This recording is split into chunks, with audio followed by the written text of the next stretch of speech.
Hello from the library. Here we are at school, missing you, but reading you some stories.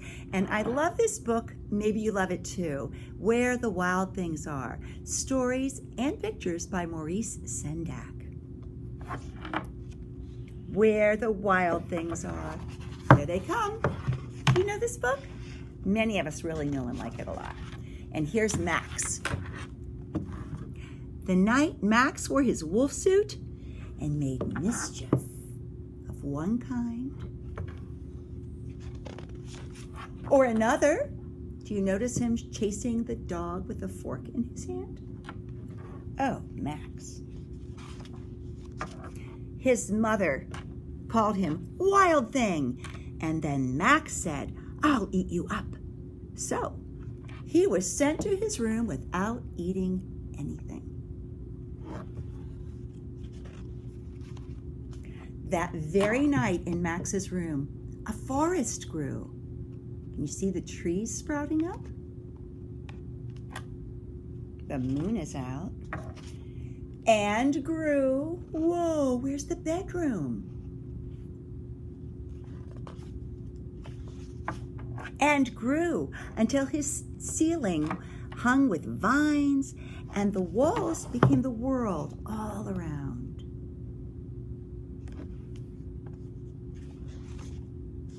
And an ocean tumbled by with a private boat for Max, and he sailed off through a night and a day.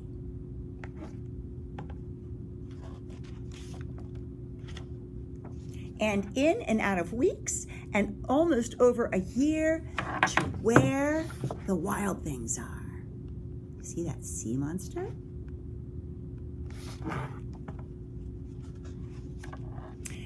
And when he came to the place where the wild things are, they roared their terrible roars and gnashed their terrible teeth and rolled their terrible eyes and showed their terrible claws.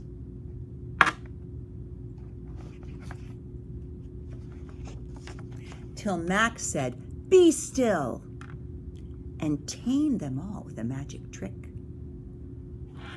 of staring into their yellow eyes without blinking once. And they were frightened, and they called him the most wild thing of them all, and made him king of all wild things. And now, cried Max, let the wild rumpus start. So we're going to have some pictures of the wild rumpus.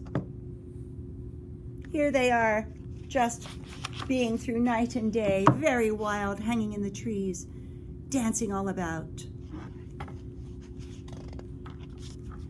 and carrying Max on their shoulder, because after all, he is the most wild thing of them all.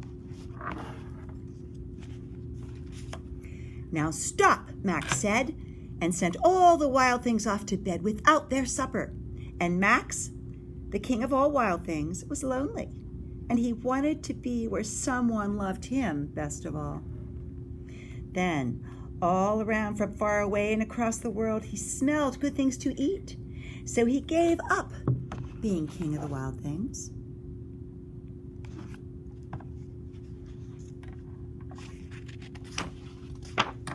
Oh, what did he want to do? What? So he gave up, and that's right. And the wild things said, "Oh, please don't go. We'll eat you up. We love you so." But Max said, "No." And the wild things roared their terrible roars and gnashed their terrible teeth and rolled their terrible eyes and showed their terrible claws. But Max stepped into his private boat and waved goodbye. And sailed back over a year and in and out of weeks and through a day.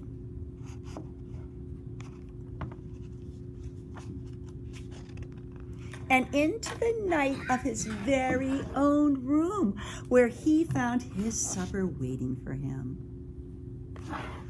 And guess what? It was still hot.